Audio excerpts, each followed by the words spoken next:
और क्या चुनौतियाँ आएंगी? सर चुनौतियाँ तो बहुत हैं, क्योंकि कोविड-19 के तहत देखते हुए जी। जो है कि हम लोगों को तो पहले जो है कि बच्चों को बुलाने की जो गाइडलाइंस आई है, उसके तहत जो है कि अभिभावकों को जब दिया जा रहा है इन्फॉर्मेशन, सूचना, तो सप्ताह में जो है कि जैसे 2 रोज़ ही बच्चों को बुलाना है क्लास करके, अलग-अलग करके, तो उसके तहत जो है कि हम लोगों को पहले तो पढ़ाने में जो है कि जो प्रॉब्लम है वो तो होगा करेगी, लेकिन फ़ीस भी लेना जो है कि बहुत ही मुश्किल कार्य हो जाएगा विद्यालय के लिए। लेकिन सरकार की गाइडलाइन जो है कि आई है, तो उसको जो है कि विद्यालय प्रबंध को तो पूरा करना ही पड़ेगा और उसके तहत फॉलो हम लोग करेंगे।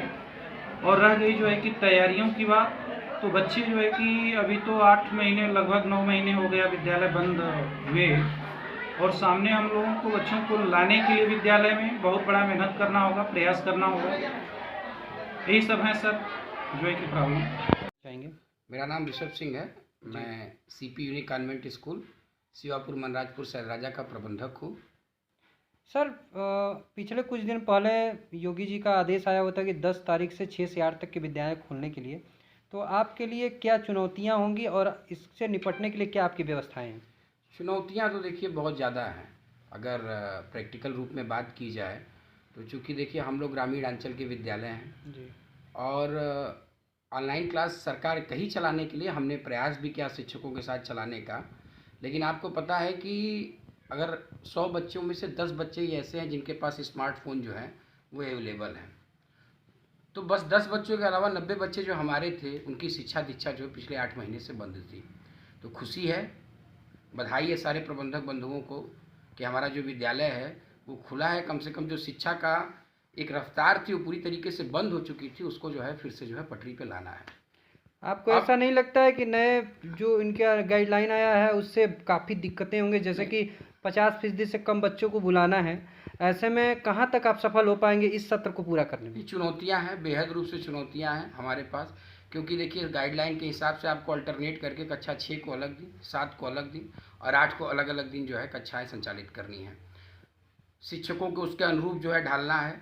चुनौतियाँ तो स्वाभाविक रूप से है, लेकिन क्या किया जाएगा, देश के लिए ऐसी महामारी है, ऐसी विपदा आई है कोरोना, कि उसमें हम लोगों को किसी तरीके से मैनेज करके हम लोग जो है, जैसी ही सूचना आई सरकार की उसके बाद से हमने सैनिटाइजेशन का काम विद्यालय में चालू कर दिया, साफ़ सफाई का काम चालू करवा दिया है।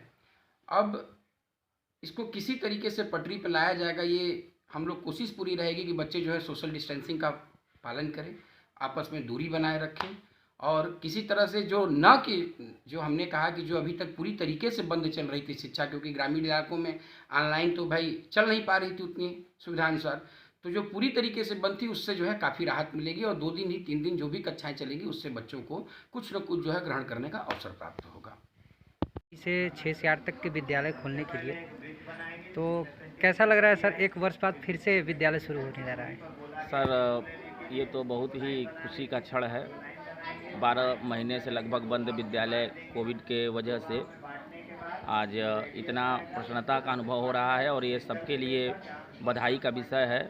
शिक्षण कार्यक्रम में लगे हुए अभिभावक, बच्चे, शिक्षक समाज, सभी लोगों को हार्दिक बधाई। और साथ में एक अपील मेरे तरफ से कि अभी भी हम लोगों को सतर्कता नहीं छोड़नी है। खुशियों के साथ सतर्कता भी रखना ज़रूरी है। सरकार के जो भी गाइडलाइन हैं उनको ध्यान में रखते हुए अपना हित, बच्चों का हित और जिससे समाज का हित निहित है, ये सुरक्षित रहे, इसका भी ध्यान, क्योंकि हम लोग एक विशेष वर्ग के लोग हैं, शिक्षा संबंधित लोग हैं, तो सबसे पहले हमारी जिम्मेदारी भी अन्य लोगों की अपेक्षा बहुत ज़्यादा है, हमसे लोगों की अपेक्षा भी बहुत ज़्यादा है। तो इस चीज़ का ध्यान हम सबको रखना है, और इसी चीज़ को ध्यान में रखते हुए ही हम अपने कार्य को आगे बढ़ाएं। क्या होगी चुनौतियाँ? सर चुनौतियां तो काफ़ी हद तक कंट्रोल हो गई हैं, लेकिन फिर भी छोटे छोटे बच्चों को कंट्रोल में रखना और उनसे सारे नियमों का पालन करवाना, ये एक कठिन बात है, लेकिन निश्चित ही हम लोग इसमें भी सफल रहें।